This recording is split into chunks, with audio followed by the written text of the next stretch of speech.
দেশের উত্তর ও দক্ষিণাঞ্চলে নামছে তাপমাত্রার পারদ। কুয়াশার চাদরে ঢাকা রাস্তাঘাট, মাঠ, প্রান্তর। হিমেল হাওয়ার কারণে বেশি অনুভূত হচ্ছে শীত, কুয়াশায় ব্যাহত হচ্ছে যান চলাচল। সকাল ৯টায় সর্বনিম্ন তাপমাত্রা চুয়াডাঙ্গায় রেকর্ড করা হয়েছে ৯.৮ ডিগ্রি সেলসিয়াস। চুয়াডাঙ্গার উপর দিয়ে বয়ে যাচ্ছে মৃদু শৈত্যপ্রবাহ। উত্তরের হিমেল বাতাসের কারণে ঠান্ডা জেঁকে বসেছে। প্রয়োজন ছাড়া ঘরের বাইরে বের হচ্ছে না কেউই। মেহেরপুরে একদিনের ব্যবধানে কমেছে ২ ডিগ্রি তাপমাত্রা। এতে ভোগান্তি বেড়েছে শ্রমজীবী ও ছিন্নমূল মানুষের।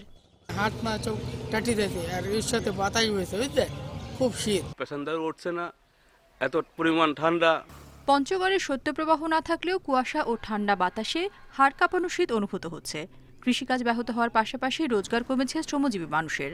যে কনকনে শীতে বাতাস বইতেছে, তবুও আমাদের পঞ্চগড় থেকে তেঁতুলিয়া আমাদের কাজের চাপে আমাকে যেতে হচ্ছে। কিন্তু আমি তবুও হাত মোজা পরে আছি, কিন্তু সাধারণ পাবলিক কি করবে? দিনাজপুরে গত ৩ দিন ধরে দেখা মিলছে না সূর্যের। ঘন কুয়াশায় দিনের বেলাতেও হেডলাইট জ্বালিয়ে চলাচল করছে যানবাহন। একই অবস্থা রংপুর, ঠাকুরগাঁও ও নীলফামারীতেও। শীতের তীব্রতা বাড়ায় বিপাকে খেটে খাওয়া মানুষ।